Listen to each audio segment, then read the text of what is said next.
기쁜 소식인지 슬픈 소식일지 모르겠지만 하여간 오늘 설교가 역대급으로 깁니다. 마음을 단디하고 들으시기 바래요. 2부 설교를 벌써부터 힘들어서 어떻게 할까 막 이런 걱정이 됩니다. 여러분 1부에 잘 나오셨어요. 아무튼 잘 따라오시기 바랍니다. 오늘 말씀 제목이 그 선한 목자입니다. 그냥 선한 목자가 아니라 그 선한 목자. 그렇게 한 이유는 우리말 성경을 보면 11절 보겠습니다.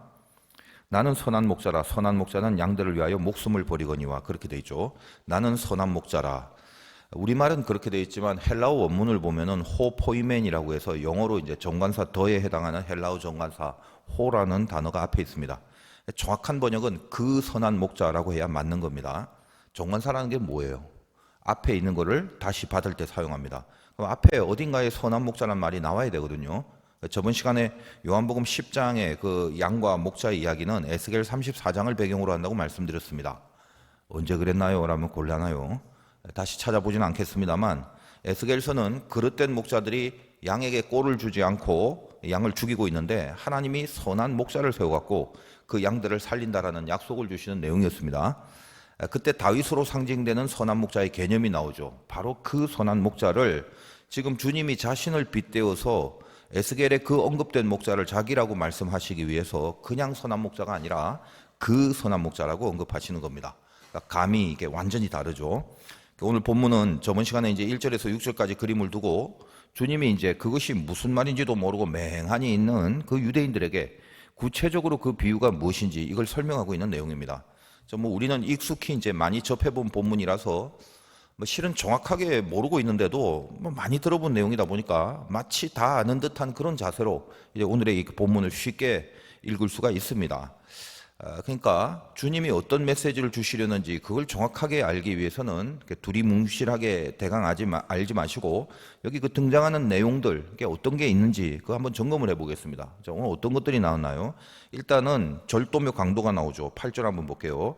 나보다 먼저 온 자는 다 절도며 강도다.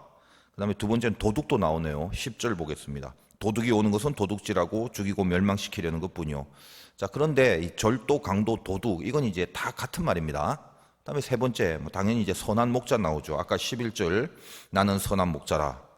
그다음에 네 번째는 사꾼이 나옵니다. 유명하죠. 사꾼 12절 사꾼은 목자가 아니요 양도 제 양이 아니라 이리가 오는 것을 보면 양을 버리고 달아나나니. 보니까 이리도 나오네요. 다섯 번째로. 기타 등등. 자, 이런 것들이 무엇을 말하는지 그걸 이해하는 게 먼저 중요하겠죠. 자, 일단 저번 시간에 말씀드린 내용 중에 아주 중요한 부분을 다시 한번 기억하고 가겠습니다. 주님이 자신을 양의 문이라고 했고 동시에 선한 목자라고 했어요. 그러니까 한 입으로 두말하는 게 아니라 원래 선한 목자이신 주님이 문지기라는 율법에게 문을 열어달라고 하죠. 문지기는 자기를 고용한 목자임이 틀림없기 때문에 문을 열어주는데 그 문은 그 울타리로 들어가는 유일한 문이라고 했습니다. 그러니까 원래 목자이신 주님, 거기까지는 예수님의 존재 양식을 말하는 것이고 그 예수님이 문지기라는 율법을 이용해서 문으로 들어가는 행동은 이제 양들을 그 유대주의라는 울타리 바깥으로 끄집어내갖고 그 양들이 울타리 안에 머물러 있는 그 이유와 목적, 즉 푸른 초장으로 데려가기 위해서 그 양들을 이제 불러내는 통로가 바로 양의 문이라고 했습니다. 따라서 선한 목자로서의 예수님이 구원의 행위를 시작할 때는 복음으로 움직이시는 거죠. 그래서 주님이 복음으로서의 역할을 할 때 그것은 양의 문이 되는 것입니다. 그러므로 선한 목자는 예수님의 존재 양식이고 양의 문은 예수님의 행동 양식인 복음을 말하는 겁니다. 주님이 자기를 양의 문이라고도 하고 선한 목자라고도 말할 수 있는 그 이유가 바로 거기에 있는 거죠. 자, 그리고 절도며 강도는 이제 누구를 말합니까? 자, 오늘은 이제 도둑이라는 개념까지 합해서 나오니까 그들은 다 누구를 말하는 것입니까? 저번 시간에 간단하게 유대 종교 지도자들 그것을 의미한다고 했는데 이제 오늘은 더 구체적으로 깊이 묵상을 해보겠습니다. 자, 이들에 대해서 주님이 친히 뭐라고 하시나요? 8절 다시 볼게요. 나보다 먼저 온 자는 다 절도며 강도니. 그렇게 돼 있죠. 그러니까 나보다 먼저 온 자라고 합니다. 그리고 저번 시간에 이들은 울타리 담을 넘어서 들어가는 자들이라고 했습니다. 여러분 10장 1절 마지막 한번 볼게요. 양의 무리에 들어가지 아니하고 다른 데로 넘어가는 자. 이 자가 절도며 강도다. 그렇게 돼 있죠. 지금 그 요한복음 10장은 9장에서 맹인의 눈을 안식일에 뜨게 해주는 시간, 그리고 그 사건, 그 과정, 요거와 연결해서 봐야지 전혀 별개의 부분이 아니다라고 그랬습니다. 9장을 보면 맹인을 안식일에 고쳐주신 사건에 대해서 그 주님을 향한 안티적인 성향을 가지고 그 꼬투리를 막 잡으려고 하는 그 부류들 누구였습니까? 유대 종교 지도자들인데 그렇게 뭉뚱그려서 이해하면 안 되고요. 정확하게 한번 살펴보겠습니다. 9장 13절을 봅니다. 그들이 전에 맹인이었던 사람을 데리고 바리새인들에게 갔더라. 그렇게 되죠. 그러면 이제 그렇게 쭉 진행되다가 9장 40절 좀 볼게요. 바리새인 중에 예수와 함께 있던 자들이 이 말씀을 듣고 이르되 우리도 맹인인가? 그러죠. 바리새인입니다. 그리고 나서 이제 10장 본문으로 와서 10장 6절에 예수께서 이 비유로 그들에게 말씀하셨으나 그들은 그가 하신 말씀이 무엇인지 알지 못하니라. 자, 여기서 그들 누구죠?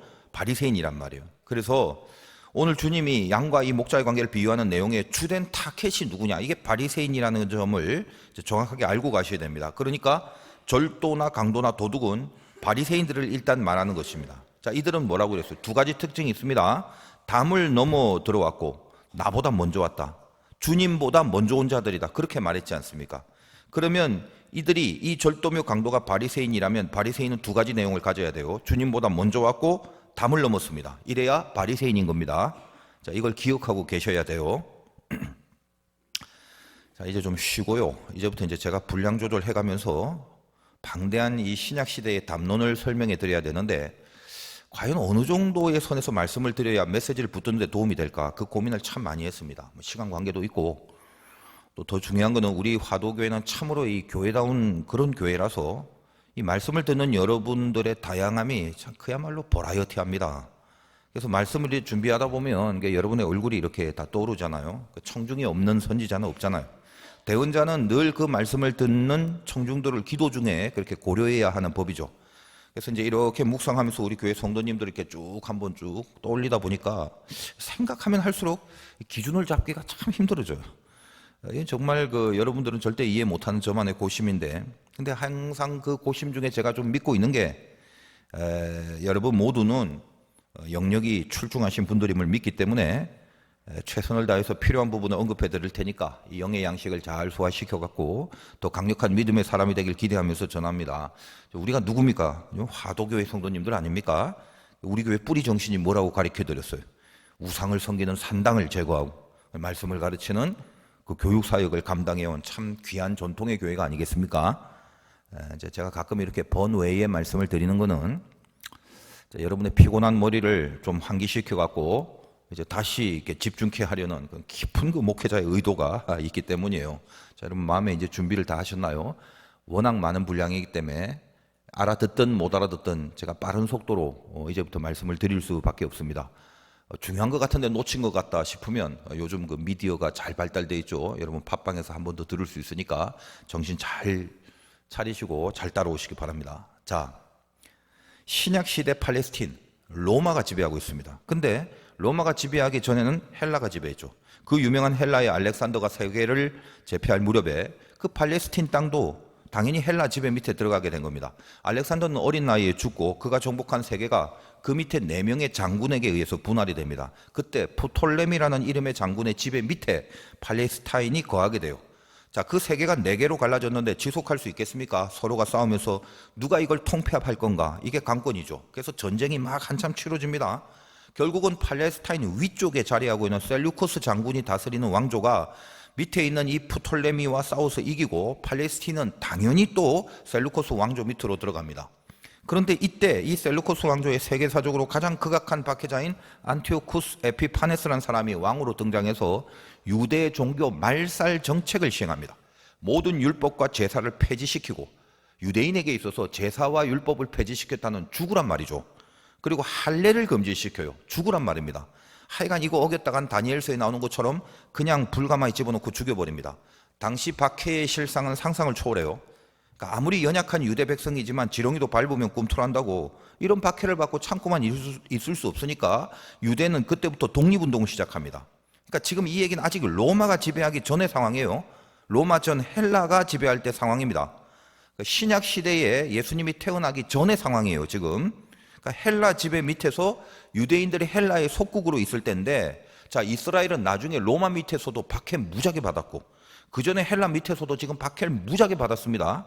이스라엘은 한마디로 이 박해받은 민족이에요. 참 불쌍한 민족인데 어찌 보면 헬라 제국하에 박해를 받는 시기에 드디어 꿈틀거리는 유대 민족의 독립운동이 일어나면서 거기에 마카비라는 유명한 사람이 나옵니다.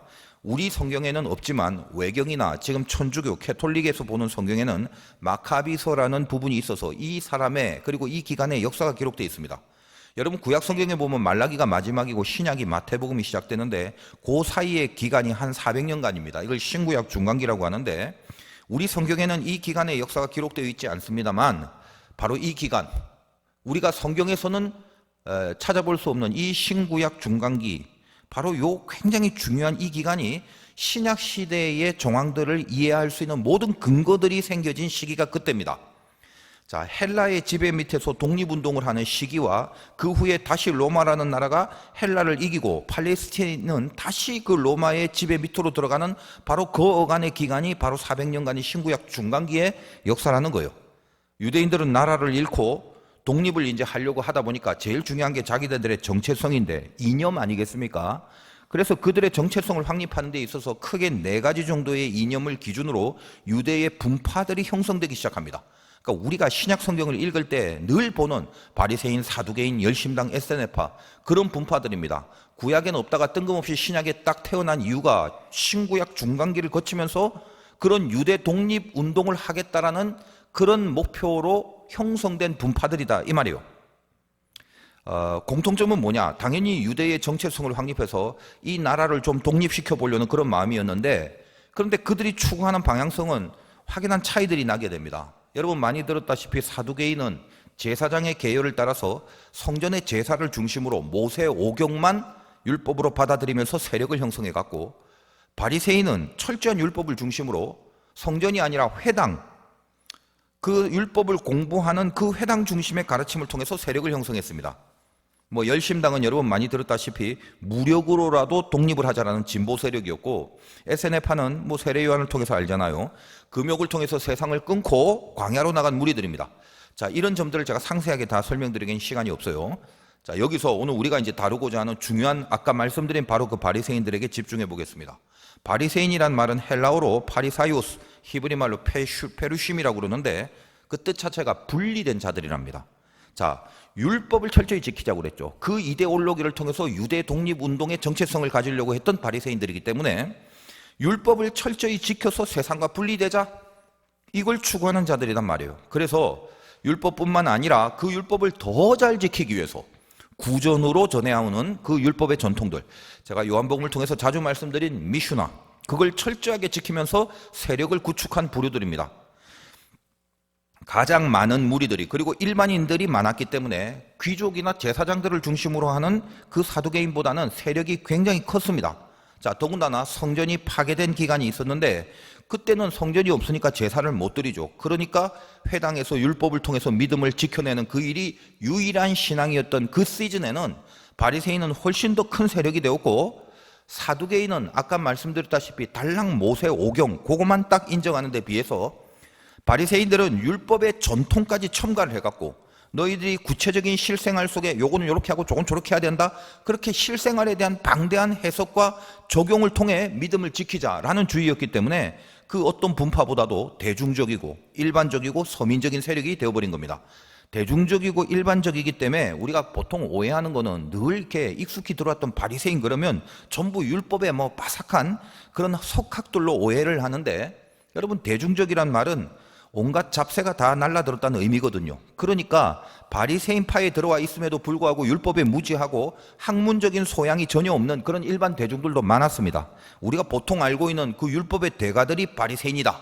이 이미지는 바리새인들 중에 나름대로 공부를 했던 지식층들 그리고 지도자급들을 말하는 것입니다.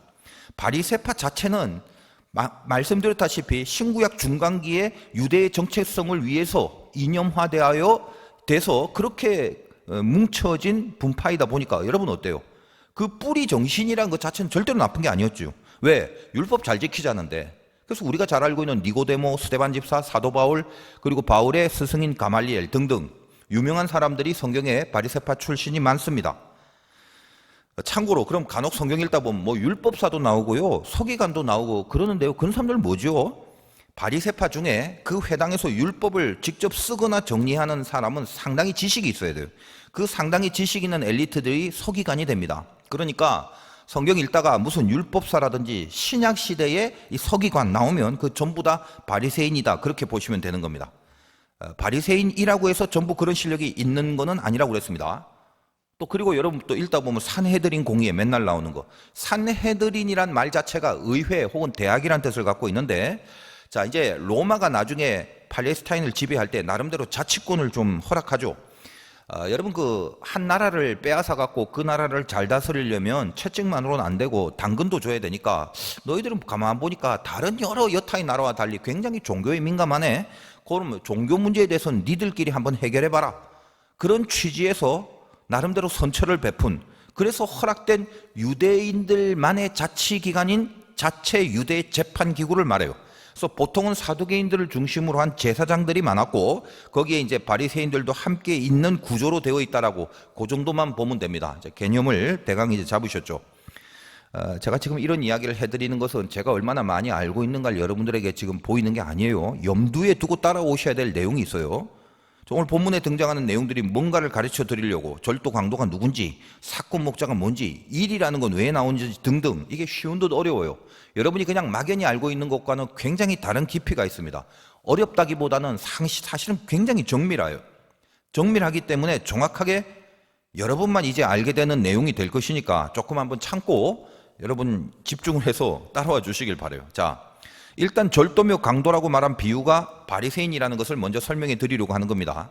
바리새인은 말씀드렸죠. 신구약 중간기에 유대 독립성을 지키고 나라를 수호하기 위해서 만들어진 이념 공동체 중에 하나였고, 그 중요한 이념의 핵심이 뭐다? 율법 준수였다. 그 말씀 드린 겁니다.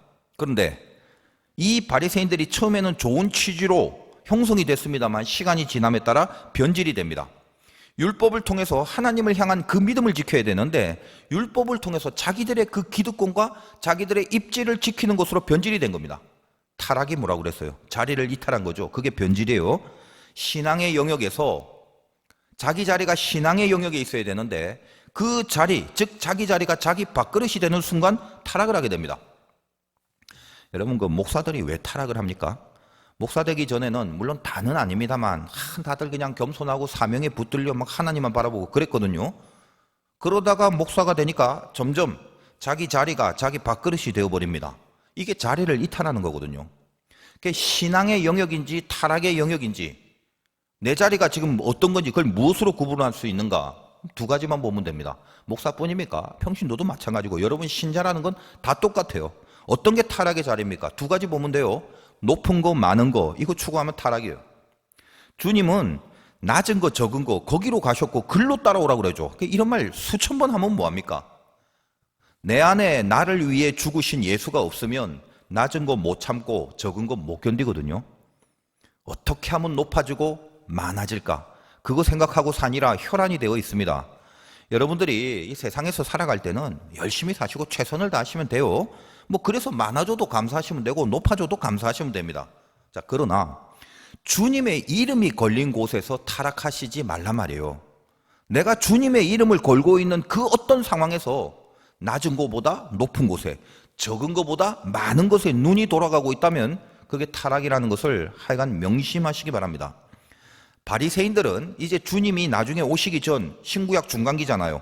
BC 2세기경부터 그 신구약 중간기에 형성된 분파들이라서 오늘 주님이 뭐라고 합니까? 아까 바리새인의 두 가지 내용 중에 먼저 온 자라고 하는 거예요. 신구약 중간기는 아직 예수님이 태어나기 전의 시대입니다. 그리고 율법은 문지기를 비유한다고 그랬죠. 이 율법이라는 문지기를 이용해서 복음의 문을 열고 양을 이렇게 나오게 해야 되는데, 정작 율법을 중시한다면서 말로만 율법하고 전혀 그 율법의 온전한 기능, 그 기능대로 율법을 사용하지 않죠. 자기들의 유대주의라는 그 울타리만 이용해서 넘어들어오고 있는 겁니다.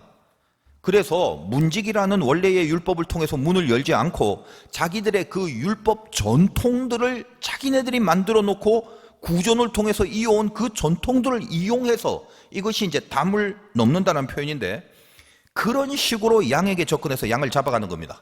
왜 잡아갑니까? 양들이 자기 밥그릇이거든요. 잡아먹든 어디 딴 데 팔아넘기든 양들로 인해서 자기들의 배를 불리겠다는 거죠. 여러분들이 이런 이야기를 무슨 교회의 목사 같은 지도자들급에만 적용을 시키지 말기 바라요. 여러분들도 신앙생활 하면서 얼마나 많은 부분, 그 전통이라는, 그리고 이미 익숙하게 알아왔던 어떤 그런 명분과 그런 이름들 이용해서 혹은 자기가 정해버린 자기 신앙의 기준을 이용해서 그 함께 있는 양들을 잡아먹고 죽였는지, 여러분이 그런 적이 없는지 생각해 보셨습니까?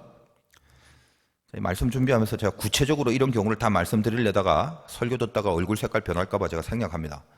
성령이 여러분 각자에게 깨달음을 주시기를 바라는 마음뿐이에요. 목사님, 저는 깨달음이 잘 안 오는데요. 그러시는 분들이 혹시 계시면 힌트만 줄게요. 여러분 교회 안에서 혹은 신앙 안에서 여러분들이 교우들과 함께 울타리 안에 있을 때, 그리고 특히 주님의 일을 하려고 할 때, 하나님 나라에 대한 어떤 걸 할 때 혹시 높아지려고, 그리고 많아지려고, 여러분이 마땅히 있어야 될 자리는 주님의 뒷자리여야 되는데 혹시 주님보다 이렇게 앞서 나가는 그런 모습이 없었습니까? 여러분 마음 중심의 색깔이 어떤지 스스로들 잘 아실 겁니다. 영적인 바리새인이 되면 안 돼요. 힘들게 자꾸 그 담 넘어 들어가려고 하지 마세요. 그거 추합니다. 신약 시대에 이제는 조금 더 큰 틀을 한번 이해하고 다시 들어가 봐야 됩니다. 큰 틀이라고 하면 구조인데, 여러분 신약 성경 읽다 보면 수십 년 평생 성경을 읽어도 헤롯 왕도 나오고 총독 빌라도라는 사람도 나오는 것 같고, 로마 황제도 나오고 분봉왕도 나오고 기타 등등 복잡합니다. 여러분이 적어도 반드시 알아야 될 개념을 좀 알려드릴게요. 제가 이렇게 시간이 가면서도 왜 이런 것들이 필요한가를 스스로 자꾸 고민을 하는데, 다음 기회에 하지 자꾸 이런 생각을 하다가, 글쎄 사람이 그렇게 오래 살 수 있겠나?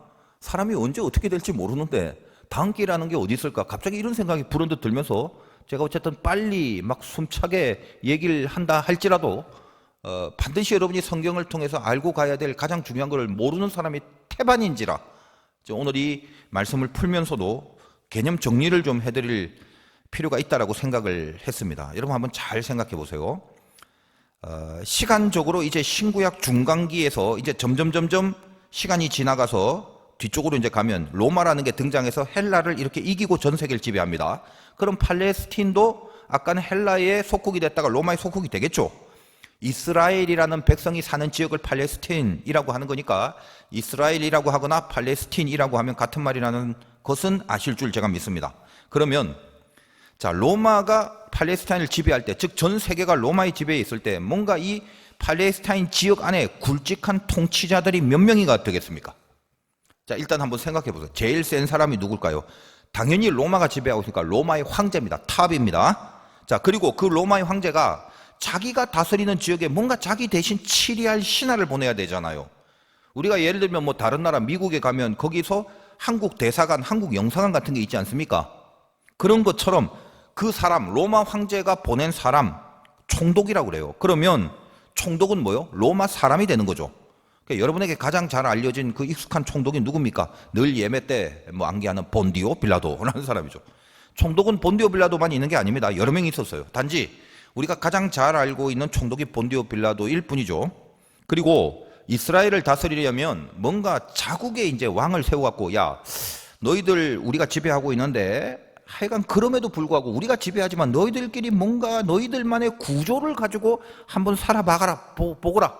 단지 황제가 내가 이렇게 총독을 보낼 테니까 그 보낸 총독이 늘 그 지역과 그 섹터를 감시하고 치리할 거다, 그거죠.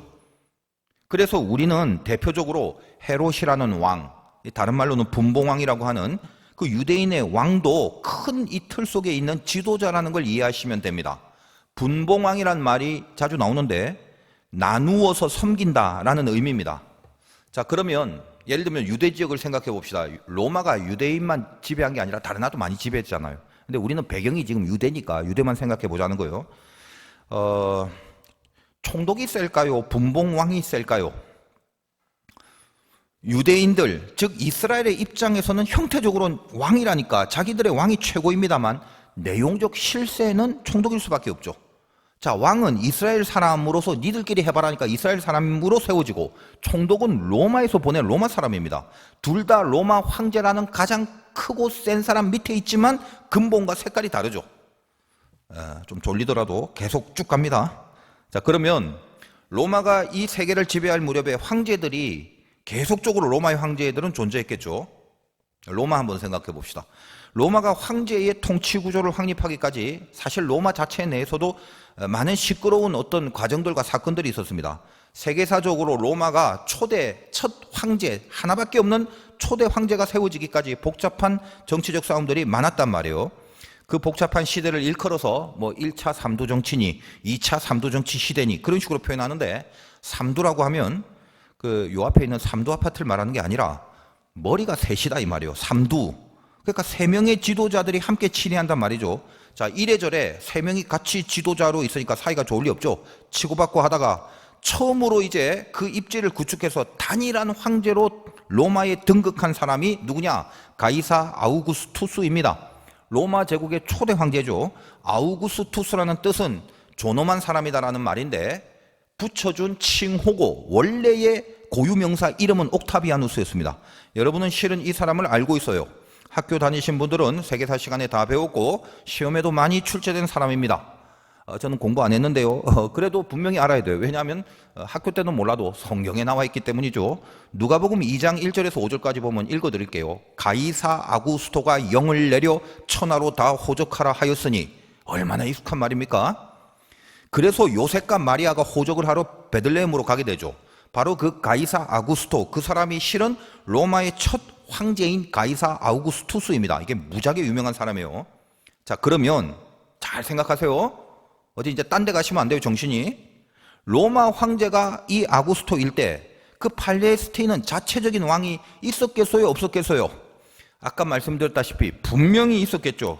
그러면 그때 그 유대 자치적으로 왕 하나 세워서 니들끼리 해봐라 할 때 그 왕이 누구냐면 바로 헤롯입니다. 여러분은 성경에 헤롯이 워낙에 많이 등장해 하다 보니까 성경 읽을 때 헤롯이 나오면 늘 같은 사람인 줄 아는 경우가 태반입니다. 태반, 거의 대부분. 근데 이 헤롯 왕가가 복잡해요. 제 마음 같아서는 여러분들이 그걸 전부 다 확실하게 알았으면 좋겠지만 차차 그렇게 될 것이라고 기대를 하면서, 여기 처음 등장하는 유대의 왕은 대헤롯이고, 그래서 우리는 보통 헤롯 대왕이라고 합니다. 원래 이 헤롯 대왕은 그 밑에 있는 에돔, 그 변두리 이방 출신인데, 그래서 오리지널 유대인이 아니에요. 니들끼리 알아서 해봐라 그러면 그 니들 민족의 오리지널 그 백성으로 뭔가 왕이 되면 좋겠는데, 헤롯은 변방 사람이단 말이에요. 오리지널 유대인은 아니에요. 그러니까, 그리고 더군다나 워낙 정치적인 술수가 뛰어나다 보니까 아까 말씀드렸다시피 로마가 헬라를 이렇게 지배할 그 무렵에 로마한테 살짝 빌붙어갖고 많은 공로를 세웁니다. 로마한테 잘 보이는 바람에 너 보니까 괜찮다, 쓸만하다, 네가 유대인은 아니고 뭐 변방 사람이지만 알았어 그 유대인을 다스리는 초대 왕으로 세워주마. 그래서 로마 황제에 의해서 세워진 겁니다. 안 그래도 자기가 오리지널 유대인이 아니다 보니까 그 밑에 있는 유대인들이 쟤가 좀 출신이 이상한데 하면서 자기 말을 잘 안 들을 수도 있다라고 생각하여 자기 말을 잘 듣게 하려면 뭔가 당근을 줘야겠다라는 생각으로 성전을 하나 지어주죠. 그것이 우리가 요한복음에서 성전을 척결하신 내용의 주제가 되었던 바로 그 헤롯 성전이 되는 것입니다. 강도의 구렬이었죠. 하여간 자기가 이제 왕인데, 그래서 어깨 힘주고 있는데 갑자기 동방박사들이 찾아와서 유대인의 왕이 난다네요. 기분 나쁘죠? 그래서 2살 아래 남자아이들을 죽이라고 명하게 됩니다. 근데 이 헤롯 대왕이 어떻게 영원히 살 수 있겠습니까? 지도 죽겠죠. 자, 그거 죽고 나서, 그러니까 유대 왕이 죽었으니 그 밑에 아들이 3명인데 그 아들들에게 자기가 다스리던 팔레스타인 지역을 나누어서 통치를 시킵니다. 아들이 달랑 3명뿐이라는 말이 아니라 이 양반 원래 워낙에 여자들이 많아갖고 오늘날처럼 족보 정리가 안 돼요. 그래서 대강 그 중에 이 3명의 아들을 중요하게 살펴볼 필요가 있습니다. 자기가 다스리던 팔레스타인 지역을 그 아들들이 나누어서 다스리게 되는데, 나누어서, 그러니까 나눌 분자, 그리고 결국은 유대 왕이래 봤자 로마의 황제를 섬기는 역할을 하니까 섬긴다는 봉자. 그래서 헤롯 대왕 사후에 3명의 아들들이 각자의 지역에서 왕 노릇을 하는데, 그때부터 본격적으로 분봉왕이라는 명칭을 하게 되는 겁니다. 그 중에 첫째 아들격인 아켈라오라는 사람입니다. 자, 여기서 첫째라는 말이 무슨 장남 차남의 개념이 아니에요. 그냥 말하기 편하게 붙인 거예요. 아켈라오. 그가 어느 지역을 담당하냐? 중요한 지역이요. 유대와 사마리아 그리고 에돔 지역 이걸 다스립니다. 원래 분봉왕은 로마를 잘 섬기라고 세운 왕 아니겠습니까? 로마 황제에 의해서. 근데 아켈라오 시대에 복잡한 정치적인 이유 때문에 유대에서 폭동이 일어나게 되는데 뭐 자세한 내용은 모르셔도 돼요. 자, 아켈라오가 분봉왕이 되는 것에 대해서 밑에 있는 유대 민족들이 굉장히 안티들이 생기게 돼요. 그로 인해서 자, 분봉왕이라고 하면 아까 말씀드렸다시피 로마 황제의 인정을 받으면 되니까 아켈라오는 얘들이 이상하네, 나를 안 받네. 제일 중요한 게 뭡니까? 그 로마 황제 당시에 아까 말씀드리신 로마 황제 아구스토 그분의 재가를 받기 위해서 로마로 이렇게 올라가는 일이 생깁니다. 그리고 이제 왕이 된 후에 이제까지 니들이 나를 원치 않았지 해서 그 유대와 사마리아에 대해서 아주 잔악하게 다스린단 말이에요. 그래서 이제 밑에 있는 유대인들이 그 로마 황제한테 오늘날로 보면 그 일종의 청와대 국민청원을 합니다. 아, 저 분봉왕 우리 저 밑에서 못 살겠어요. 그러니까 로마 황제는 분봉왕을 세운 이유가 딱 하나죠. 로마가 그 유대를 편하게 좀 통치하려고 하는데 이게 괜히 분봉왕을 세우니까 더 민심이 안 좋더란 말이에요. 가만 내버려 둘 이유가 없는 거죠. 그래서 결국은 아켈라오가 로마 황제에 의해서 추방이 되게 돼요. 야, 너 그런 식으로 하려면 너는 로마에 도움이 안 돼. 그러니까 너 물러거라 그거죠. 그래서 로마는 그를 프랑스로 추방해버리면서 그 지역, 즉 유대와 사마리아 지역은 그냥 분봉왕 없이 총독이 직접 다스리게 됩니다.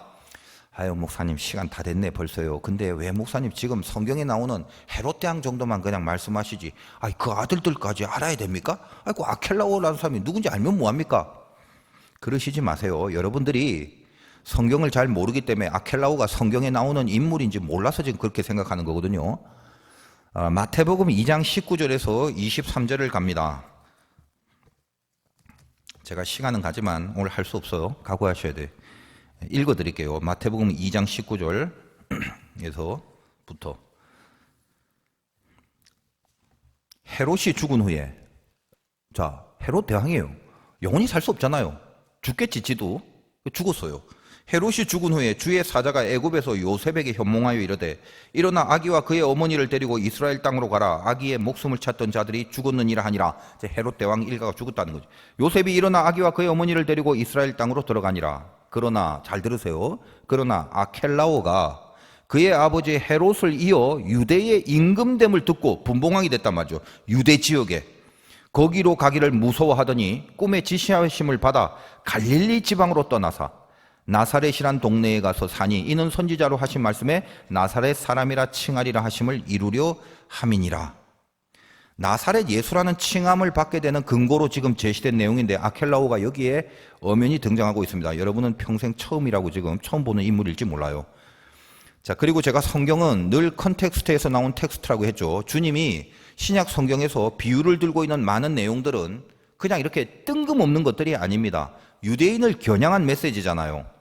성경에 보면 유명한 달란트 비유가 마태복음에도 나오고 누가복음에도 나옵니다. 같은 내용이지만 누가복음은 여러분이 알고 있는 달란트가 아니라 화폐 단위가 바뀌어요. 문화라고 하지만 그 문화지만 내용은 동일한 겁니다. 근데 누가복음은 훨씬 더 상세해요. 그 누가복음에서 달란트 비유, 즉 문화 비유를 할 때 이 부분이 어떻게 전개되는지를 확인을 해보도록 하겠습니다. 누가복음 19장 그냥 못 찾으시면 들으시면 돼요. 11절 이하입니다. 이렇게 되었어요. 그들이 이 말씀을 듣고 있을 때 비유를 더하여 말씀하시니 이는 자기가 예루살렘에 가까이 오셨고 그들은 하나님의 나라가 당장에 나타날 줄로 생각함이더라. 이르시되 자, 어떤 귀인이 왕위를 받아 가지고 오려고 먼 나라로 갈 때에 그 종 열을 불러 은화 10문화를 주며 이르되 내가 돌아올 때까지 장사하라 하니라. 근데 그 백성이 그를 미워하여 사자를 뒤로 보내어 이르되 우리는 이 사람이 우리의 왕됨을 원하지 아니하나이다 하였더라. 귀인이 왕위를 받아 가지고 돌아와서 은화를 준 종들이 각각 어떻게 장사하였는지를 알고자 하여 그들을 부르니 그 첫째가 나와 이르되 주인이여 당신의 한 문화로 10문화를 남겼나이다. 이후에 우리가 익숙한 내용들 달란트 비유와 똑같은 게 나온단 말이에요. 자, 그러면 우리가 알고 있는 달란트 비유처럼 누가복음도 동일한 내용이니까 충성된 종들하고 게으른 종을 비교하는 메시지만 주면 되는데 방금 읽은 것처럼 그 전제가 되는 스토리를 이렇게 깔고 예수님이 이 말씀을 하시는 이유가 뭐란 말이에요. 귀인이 존귀한 어떤 사람이 왕위를 받아 가지고 오려고 먼 나라로 간답니다. 그런 말 왜 하는 거예요? 그리고 백성이 그 귀인이 자기들의 왕이 되는 걸 원치 않는다란 말도 합니다. 자, 얼른 빨리 그 착하고 충성된 종들 모습하고 그냥 아무 일도 안 하는 게으른 종의 모습만 그것만 표현하면 되잖아요. 왜 쓸데없는 내용을 비유에 참가하냐 이 말이죠. 당시 유대인들은요, 이 비유 속에서 딱 듣자마자 온몸으로 체감하는 사건이 있는 거죠. 뭐예요?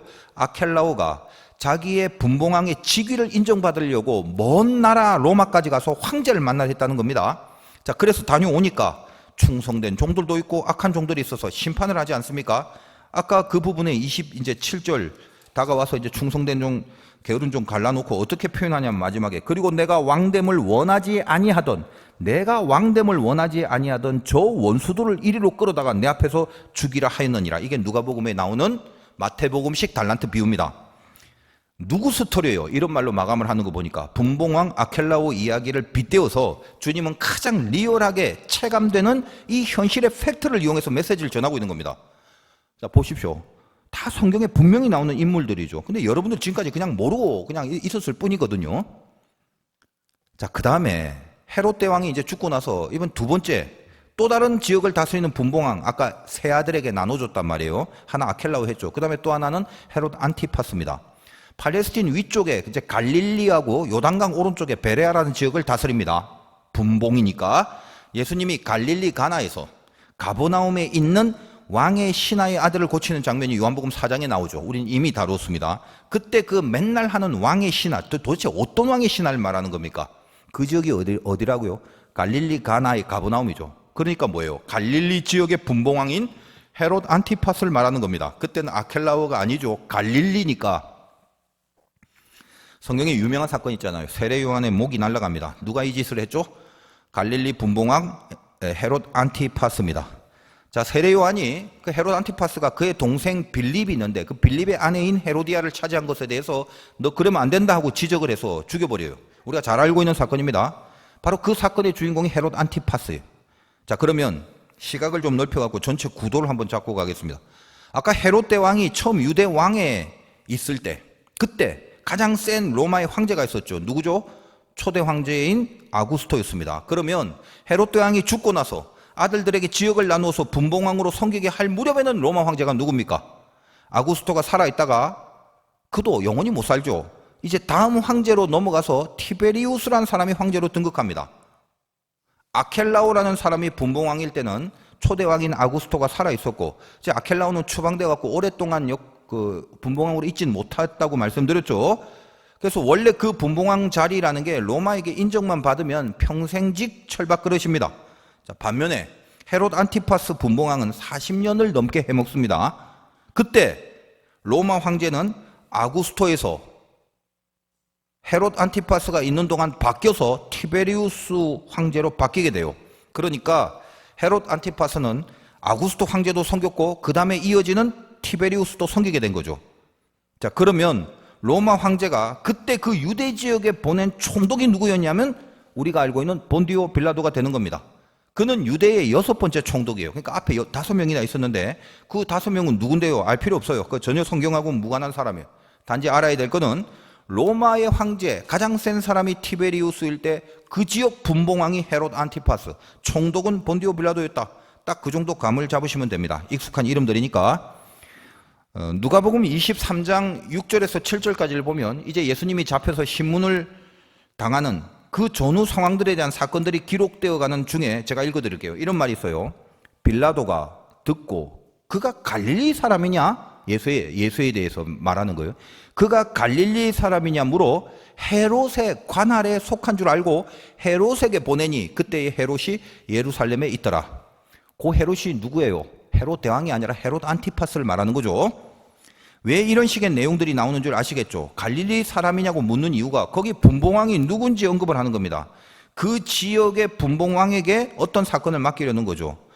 빌라도가 갈릴리 분봉왕 헤롯 안티파스에게 예수를 보내고 헤롯은 나한테 보내네. 그래서 주님을 신문하는데 주님이 입을 열지 않죠. 이 다 성경의 내용이에요. 그래서 다시 빌라도 총독에게 예수를 보냅니다.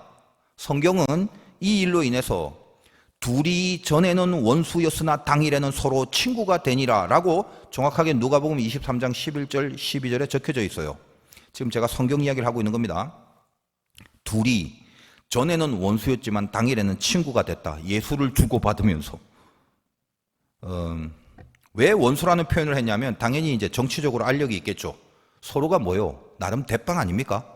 서로가 대빵인데 그렇다고 서로 치받을 수는 없고, 빌라도가 헤롯 안티파스의 관할 지역인 그 갈릴리 사람들을 헤롯 안티파스에게 말도 안 하고 죽인 일이 있었어요. 근데 그것 때문에 헤롯이 신기가 안 좋단 말이죠. 내 관할인데 지멋대로 하네, 이런 식으로. 근데 예수 문제를 빌라도가 헤롯 안티파스에게 넘기니까 뭔가 이제 뭔가 좀 총독이 나를 인정해 준다는 기분이 들어서 약간 업이 된 거예요. 이 헤롯 안티파스 원래 기분파예요. 더군다나 아주 영악하기도 한 캐릭터인데, 여러분 한번 보세요. 헤롯 안티파스가 세례 요한을 죽인 것도 기분 내키는 대로 한 거죠. 아시잖아요, 그 사건. 동생한테 뺏은 여자인 헤로디아의 그 딸이 지 딸도 아니야. 근데 그 딸을 살로메가 춤을 추는 걸 보고 즉흥적으로 야야야, 너 원하는 거 드려줄게. 세례 요한의 목을 원합니다. 그래서 그냥 기분 내키는 대로 그 살로메의 청을 들어준 거 아니겠습니까? 그래서 당시 사람들이 그 헤롯 안티파스의 그 별명을 여우라고 줬어요. 그래서 여우 그럼 헤롯 안티파스예요. 음란했던 그 왕이 그 나사렛 북쪽 편에 세포리스라는 수도를 건설하게 되는데 그걸 치폴이라고 합니다. 치폴이라는 말은 히브리 말로 새라는 뜻인데, 그 치폴이라는 도시 모양이 새처럼 생겨갖고 그렇게 붙여진 명칭이에요. 거기에다가요, 지가 지은 나름대로의 안가예요. 안가, 왕궁, 유흥시설 막 잔뜩 해놓고 전차 경기장, 목욕탕 뭐 이런 거 시설 잘 해놓고 즐기며 살아갔습니다. 우리가 이제 익히 알고 있는 주님의 멘트가 있죠. 여러분 잘 알고 있는 여우도 굴이 있고 공중에 새도 집이 있을 때 인자는 머리 둘 곳이 없도다. 자, 여기에 담긴 메시지 상황이 뭡니까? 여우는 헤롯 안티파스고 새의 집은 그 치포리를 말하는 거예요. 헤롯 안티파스라는 당시의 그 유대인의 왕과 진짜 유대인의 왕인 예수님이, 세상의 유대인의 왕과 진짜 왕인 자기 자신을 세상의 왕과 비교하여 표현하는 리얼 고백이죠. 우리는 이 얘기를 듣면 뭐 여우새가 어디 있어 이러고 있지만, 당시에 그 멘트를 들은 사람은 듣자마자 이게 지금 무슨 비교인지를 아는 것입니다. 컨텍스트라는 게 이렇게 중요해요. 다시 아까로 돌아가서 빌라도가 그 이제 헤롯에게 그 관할 지역이기 때문에 예수를 넘긴 것에 대해서 보니까 뭔가 총독한테 대우받는 기분이죠. 내심 좋아하다가, 그래서 주님을 막 신문하는데 답이 안 나오니까 이참에 자기도 빌라도에게 이 예수를 다시 넘겨갖고, 실질적 내용적으로는 이게 심판이 좀 곤란하고 좀 눈치도 보이고 그래서 빌라도한테 떠넘기는 건데, 명분은 뭐예요? 뭔가 총독의 권위를 자기가 세워준다는 형식으로 헤롯 안티파스는 예수를 빌라도에게 다시 넘기게 되는 상황입니다. 그래서 여우라고 그러는 거예요, 여우. 그래서 성경에는 이 둘 사이가 전에는 원수였지만 당일에는 서로 친구가 되었다고 기록되어 있는 거예요. 이런 배경들을 알면 나중에 이제 빌라도가 나올 때 깊은 이해를 할 수 있는 근거가 됩니다. 그리고 분봉왕 중에 헤롯 대왕 밑에 또 한 명이 이제 빌립인데, 아까 빌립에 대한 이야기 잠깐 했어요. 헤롯 안티파스가 그 동생의 아내를 빼앗았다고 하는데 그 동생 이름이 빌립인데 그 빌립하고 또 달라요. 동명이인입니다. 이걸 잘 몰라서 이렇게 잘못 쓰여진 내용들이 좀 많습니다, 인터넷에. 자, 아내를 뺏긴 그 동생 빌립은 분봉왕 아니에요. 또 다른 빌립이 있어요. 이 자가 헤롯 대왕의 아들이었는데 그는 갈릴리 북동부를 맡은 분봉왕입니다. 그가 했던 유명한 업적이 뭐냐? 여러분이 알고 있는 거. 그 유명한 가이사랴 빌립보를 세웠어요. 자기한테 왕의 자리를 준 로마의 황제한테 잘 보이려고 끙끙대고 도시를 건설해갖고 가이사랴, 이 가이사랴가 케사르란 말이거든요. 가이사랴 빌립보, 케사르 빌립보, 즉 황제의 도시, 케사르는 황제라는 말이니까 황제의 도시 빌립보라고 이름을 지어서 건설한 거예요. 주님은, 우린 왜 이 가이사랴 빌립보가 유명합니까? 바로 그 황제의 이름으로 만들어진 바로 그곳에서 제자들에게 너희는 나를 누구라고 하느냐라고 묻습니다. 그 외에 뭐 분봉왕들이 또 있고 그 다음에 총독들도 바뀌고 그러겠죠. 여러분, 이런 식으로 당시에 그 로마 황제가 최고기 때문에 그 황제에게 잘 보이려고 지은 이름들이 많아요. 여러분, 갈릴리 호수를 우리는 디베랴 호수라고도 합니다. 같은 이름이에요. 왜 그럴까? 지금 주님이 공생애를 보내실 무렵에 그 갈릴리 지역의 분봉왕은 말씀드렸다시피 헤롯 안티파스, 그때 총독은 빌라도, 그때 로마 황제는 아우구스토스 다음에 티베리우스라는 사람이 됐을 때, 성경에는 이 티베리우스를 디베리오라는 이름으로 나옵니다. 그래서 디베리우스라는 황제의 이름을 따서 그 갈릴리 호수를 보고 야, 이거 그냥 황제한테 좀 바치자, 디베리아라고 부른 거죠. 이 정도가 주님이 공생의 기간 동안에 세상의 어떤 통치 구조의 커다란 색깔이었습니다. 자, 이젠 예수님이 죽으신 후에는 사도행전 시대쯤 가서 유대의 분봉왕도 뭐 어떻게 살아있겠어? 계속 바뀌겠죠. 그래서 사도행전을 보면 헤롯 아그리파 1세 그리고 헤롯 아그리파 2세인데 거기는 이제 사도행전에 가서 등장하게 되는 거기 때문에 거기까지는 안 가죠. 갈 수도 없고요. 사도행전 시대쯤 가면 이제 총독들도 빌라도가 아니라 바뀌겠죠. 익숙한 총독들이 누굽니까? 그냥 턱 그냥 벨릭스, 베스도 많이 들어봤다 이 말이에요. 그런 총독들이 사도 바울 시대의 유대 총독들이 됩니다. 이제 또 사도행전쯤 되면 로마 황제도 바뀌겠죠. 시간 지나면 살아있는 사람이 어디 있어요? 다 바뀌어야지. 익숙한 황제들이 누굽니까? 읽다 보면 유대인들 로마에서 추방한 글라우디오 뭐 이런 얘기. 그리고 그 유명한 네로. 그리고 좀 더 이제 뒤쪽으로 가면 요즘 금요일날 요한계시록을 하는데 베스파시안, 티투스 그리고 그 유명한 도미티안 등등으로 황제들이 나타납니다. 자, 그런데 이제까지는 뭐 본봉왕도 세우고 총독도 보내고 이런 식으로 하다가 베스파시안 황제 이후에는 유대가 완전히 멸절이 돼요. 그냥 유대를 초토화시켜서 나라를 없애버려요. 그러니까 그때부터는 분봉왕 총독 그런 거 없어요. 그냥 유대라는 나라가 없어져 버린 겁니다. 요한계시록은 바로 그 시즌에 쓰여진 거죠. 다 없어져 버린 그때에 하나님이 아포칼립스 계시를 주노라 그렇게 되는 겁니다. 자, 이제 다 했어요. 이제 기도하고 끝내고 싶어요. 지금까지 안 주무시고 다 들으신 분 성경의 한 구절을 한 번에 이해할 수 있습니다. 잘 들으셨는지 제가 시험을 칠게요. 이건 다 찾으세요. 시험 보는 거니까. 누가복음 3장. 시험이라는 말만 들어도 가슴 떨리는 사람들을 위해서 안심하시고 한번 찾아보세요. 누가복음 3장 1절, 2절. 다 찾으세요. 못 찾으시면 그냥 정확하게 한번 들으세요.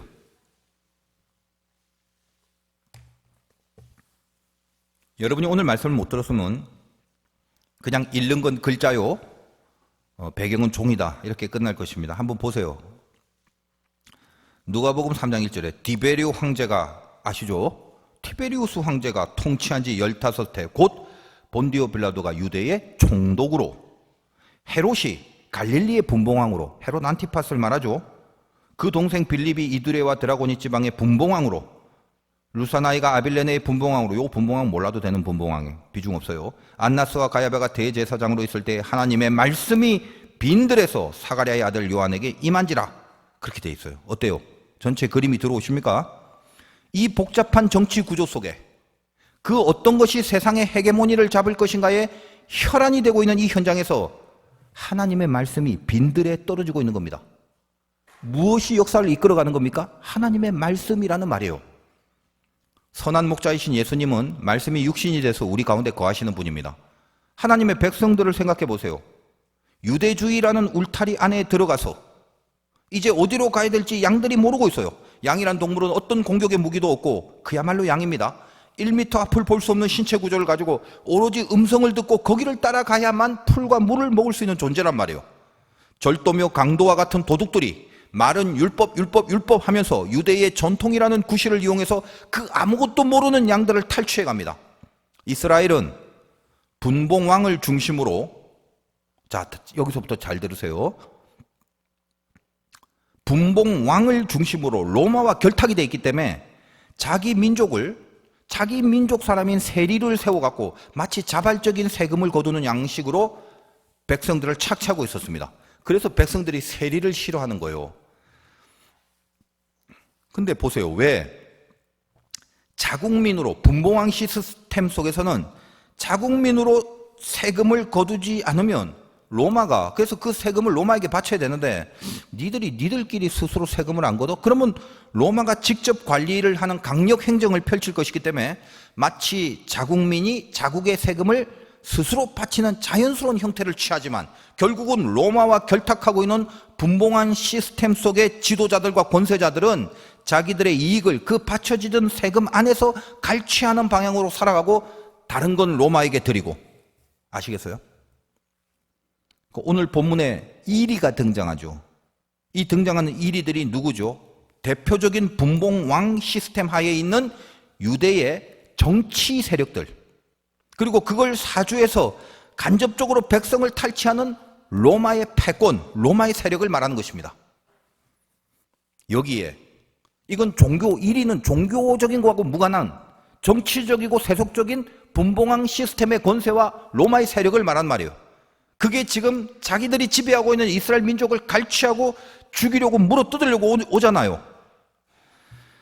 여기에 목숨을 걸고 자기 양을 지키는 선한 목자와 이제 종교 지도자라는 명분으로 야 이스라엘아 너는 그래도 하나님 믿는 백성 아니냐, 믿음만 가지면 돼, 마치 백성들을 하나님 뜻 가운데로 인도한다는 명분 하에 저 로마와 분봉왕들이 이리처럼 덤벼들 때에 너희들 믿음으로 잘 지켜줄게, 그 명분을 가지면서 오히려 양을 지키고 살리는 게 아니라 양을 지들이 탈취해서 자기들의 배를 불리며 살아가는 유대 종교 지도자들이 있습니다. 그게 누구죠?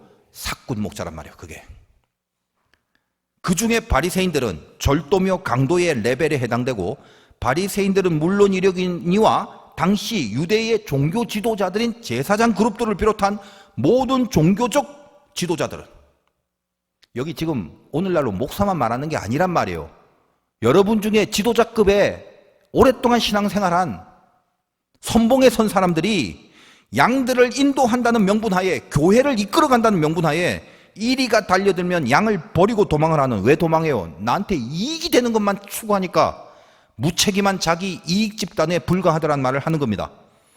여러분 유대인들의 양치는 관례를 보면 거의 다 뭐예요? 목동들이 주인한테 돈을 받고 양을 관리를 해주는 목자들이 대부분입니다. 주인이 어떻게 다 관리를 해요? 주인이 직접 하는 경우도 있겠지만, 그래서 원래 삭군 목자라는 건 일반적으로 삭을 받고 주인의 양을 관리해주는 직업이기 때문에 대부분이 삭군이에요. 그래서 삭군 자체는 나쁜 의미가 아니란 말이에요. 삭을 받고 일을 하는 거니까. 돈을 받고 일한다는 게 뭐 나쁜 건 아니지 않습니까? 근데 재밌는 게 미슈나에 의하면 유대 전통, 이런 고용된 삭군들에게 적용되는 규정이 있어요. 자, 1위가 한 마리가 공격하면 그건 막아야 돼. 근데 이걸 안 막았다면, 그래서 양들이 피해를 입었다면 보상을 해야 돼요. 근데 2마리 이상이 공격을 하면 자기 생명을 위해서 도망을 가도, 그래서 양이 피해가 돼도 보상을 하지 않습니다. 이런 디테일한 규정까지 있어요. 왜 이런 규정을 둔 거죠? 삭군이라는 게 돈을 받고 일하는 사람이지 양을 위해서 일하는 사람이 아니죠. 그러니까 돈 안 주면 양을 돌볼 이유가 없는 겁니다. 삭군은 양들이 다 돈으로 보여. 자기 목숨을 버리면서까지 돈을 지키려고는 안 하겠죠. 근데 에스겔에 말씀드렸다시피 선한 목자로 상징화된 누구예요? 다윗. 그래서 오늘 그 다윗이 그 선한 목자잖아요. 자, 다윗 보세요. 그가 골리앗과 싸우려고 사울에게 갔을 때 어떤 고백을 합니까? 사무엘상 17장을 보면 주의 종이 아버지의 양을 지킬 때 사자나 곰이 와서 양떼에서 새끼를 물어가면 내가 따라가서 그것을 치고 그 입에서 새끼를 건져내었다고 말합니다. 다윗이 힘이 무지하게 세갖고 곰하고 사자하고 싸울 수 있는 건가요? 여러분 두렵지 않았겠어요? 아니 사자하고 곰하고 어떻게 싸워요? 뭐 여우나 들개 정도면 한 붙어볼만 하지만 사자하고 곰하고 싸워봤어요? 그거는 싸우는 게 아니라 그냥 목숨을 걸어야 가능한 행동이에요. 다윗이 어떻게 그럴 수 있었습니까? 그는 돈을 받고 돈 때문에 양을 치는 삭군이 아니었죠. 아까 방금 읽어드릴 때 뭐라고 했어요? 주의 종이, 지금 사울한테 하는 말이에요. 주의 종이 아버지의 양을 지킬 때라고 합니다. 다윗은 그 양이 아버지의 양이에요. 아버지의 양은 곧 자기의 양도 되겠죠. 다윗은 양을 치는 게 직업이 아니라 사명 자체였어요. 그의 존재의 이유였단 말이에요. 골리앗이 이스라엘 백성 앞에서 아버지 하나님을 조롱합니다. 이스라엘의 양들이 벌벌벌벌 떨고 잡혀먹을 시간만 기다려요. 사울 왕조차, 그리고 이스라엘 진영의 그 어떤 장군들조차 감히 그 앞에 나가지 못합니다.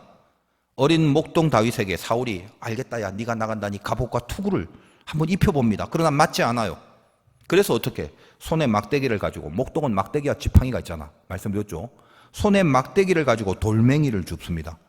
양을 자기가 지킬 때 늘 자기가 하던 행동이에요. 다윗은 자기가 골리앗보다 세다라는 생각 전혀 안 했을 겁니다. 다윗에게 있어서 이 싸움은 이스라엘 양들을 위한 싸움이에요.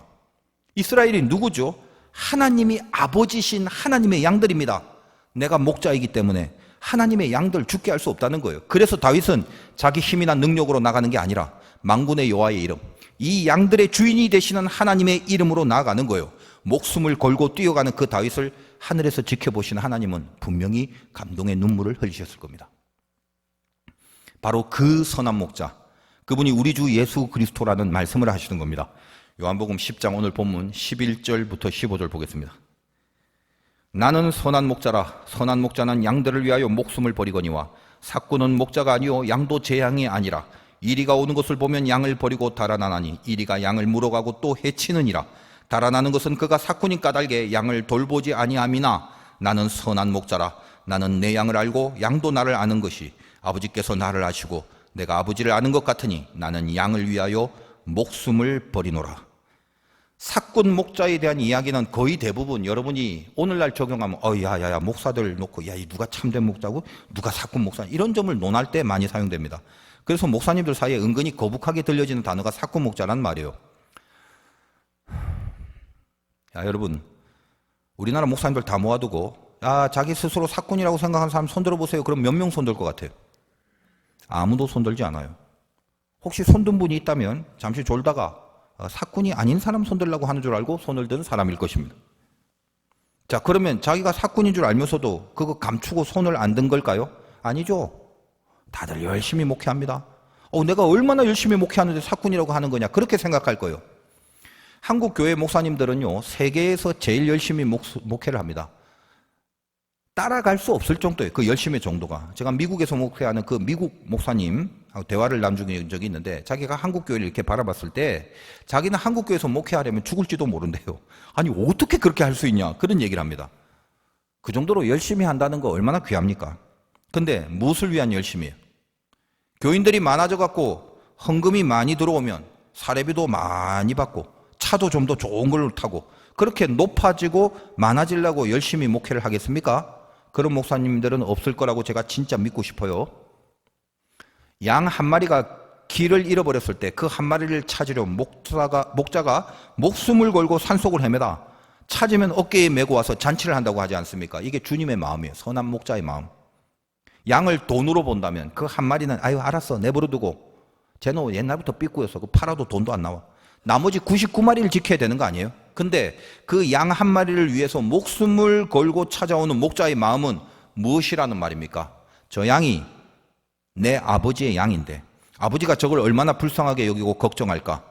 선한 목자는 양을 보는 게 아니라 하나님이 무엇을 기뻐하실까? 그걸 보는 사람이에요. 이 시점에서 이제 제 이야기를 하면 마치 자랑인 듯 오해를 받을 여지가 있습니다만 불구하고 말씀드리자면 제가 목회를 하면서 예를 들면 좀 몸이 아프고 지금도 상태가 그렇게 좋지는 않은데 자 그러면 육신이 아프면 좀 마음도 힘들어지고 그러면 머리가 자꾸 복잡해지잖아요.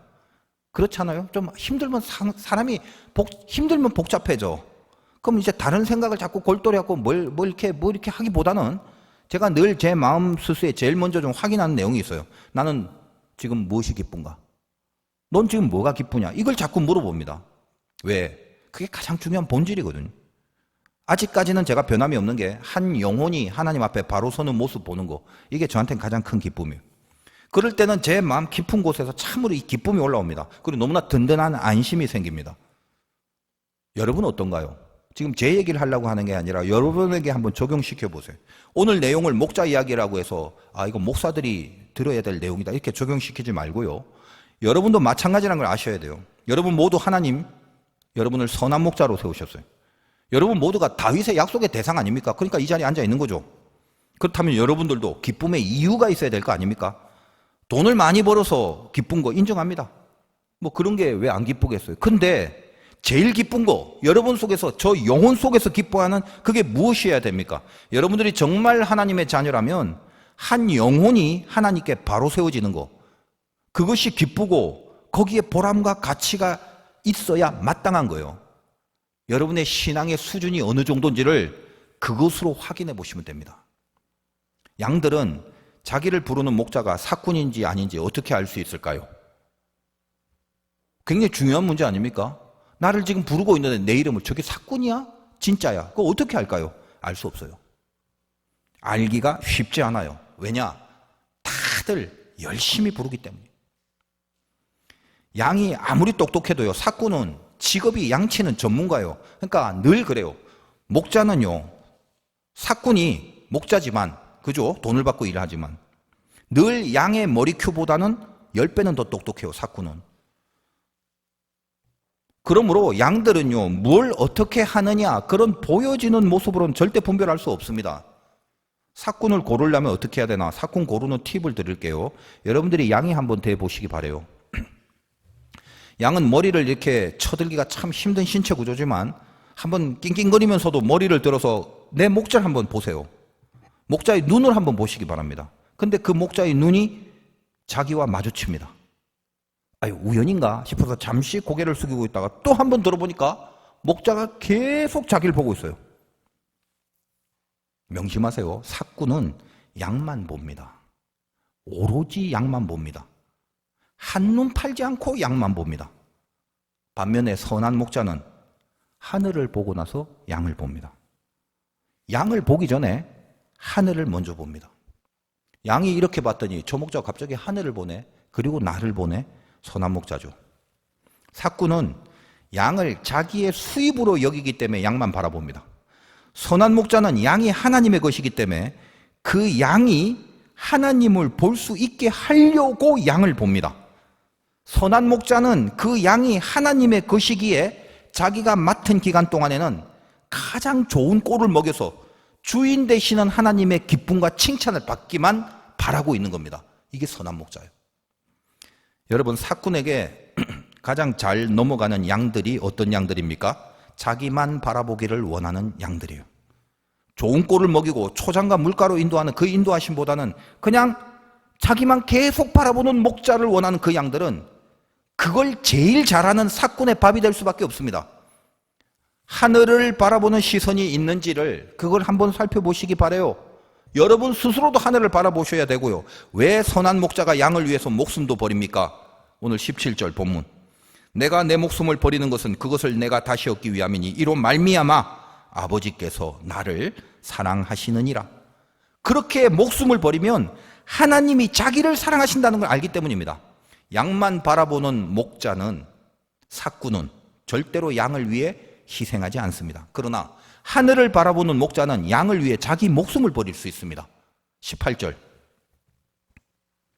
이를 내게서 빼앗는 자가 있는 것이 아니라 내가 스스로 버리노라. 나는 버릴 권세도 있고 다시 얻을 권세도 있으니 이 계명은 내 아버지에게서 받았노라 하시니라. 이런 선한 목자의 자기 희생이라는 게 누군가 강제로 와서 너 희생해, 너 죽어, 강제로 목자의 목숨을 빼앗아서 그렇게 죽는 게 아니란 말이에요. 양을 위해서 그 희생을 하는 것이 누가 강제로 시켜서 억지로 하는 게 아니란 말을 하는 거죠. 그래서 여러분 요한복음 보면 아직 때가 아니기 때문에 그런 말 많이 나오죠. 예수를 잡으려고 해도 잡을 수 없지 않았습니까? 양들을 위해 죽으신 거는, 이 계명은 누군가 강제로 요구해서가 아니라 어쩔 수 없어서가 아니라 내 아버지에게서 이 계명을 받았다. 하나님 아버지의 뜻을 이루는 것이다 라고 하십니다. 양을 위해 죽는 것이 하나님의 뜻이기 때문에 그 하나님 아버지의 뜻을 이루어서 하나님을 기쁘게 해드리려는 예수님의 자발적인 순종이라는 것을 말하고 있는 겁니다. 양과 목자의 비유를 통해서 당시의 영적인 실상들을 폭로하시면서 왜 주님이 저 백성들을 위해서 십자가에 죽으러 오셨으며 그것이 하나님의 뜻이라는 것을 결론적으로 복음과 함께 제시한 본문, 그것이 요한복음 10장의 내용이 됩니다. 여러분도 선한 목자 아닙니까? 삭군 아니잖아요. 삭군으로 살지 말아야 되지 않습니까? 그러면 뭐예요? 마찬가지. 여러분의 시선이 어디를 향하고 있어야 되는 건가요? 하나님 보고 계신가요? 하늘을 먼저 보고 그 다음에 그 일과 그 사람과 그 상황을 보고 있는 건 맞습니까? 여러분 한번 보세요. 사람만 계속 보면 속에서 어떤 마음이 일어납니까? 사람만 계속 보고 저 인간이 나한테 이익이 되는가, 그것뿐이죠. 맞잖아요. 내 인생에 저 인간이 보탬이 되는 존재인가, 그걸 먼저 생각하게 됩니다. 그 사람만 계속 보면 그걸 뭐라고 한다? 삭군 생각이라고 하는 거예요. 그 양을 보기 전에 하늘을 보세요. 그 양은 내 것이 아닙니다. 여러분, 제일 친한 가족끼리 마찬가지예요. 부부가, 내 남편 내 아내가 서로 지 것 같아요? 그거 아니에요. 자녀가 내 것 같아요? 그거 아니에요. 내 거라면 나한테 유익을 줘야 되거든요. 내가 이걸 잡아먹으려고 키우는 거면 나한테 이득이 되는가를 보고, 내 마누라를 보고, 내 남편을 보고, 내 자녀를 본다 이 말이에요. 그게 삭군이란 말이에요. 그래서 유익이 되지 않고 나에게 이득이 안 되면 그건 아무런 가치가 없는 거죠. 가족이라도 말입니다. 여러분이 뿐만 아니라 세상에서 만나고 알고 지내는 모든 인간, 모든 양들은 전부 다 하나님의 것입니다. 그러므로 기독교인의 인간관이라는 게 그래요. 그 사람이 좋다, 싫다, 진상이다, 호인이다, 그런 거 따지고 평가하기 전에 그 사람이 나를 통해서 하나님의 것이 돼야 하는 바로 그 대상이라는 거, 그걸 명심하고 사셔야 돼요. 신자가 살아가면서 인간을 향해서 가져야 될 마음은 한 가지뿐입니다. 그 사람이 하나님이 기뻐하시는 사람이 됐으면 좋겠다라는 마음이에요. 여러분이 그런 마음으로 사람을 보시면 하나님은 그 사람을 보시면서 기뻐하실 겁니다. 선한 목자로 살아가시기를 주님의 이름으로 축원드립니다.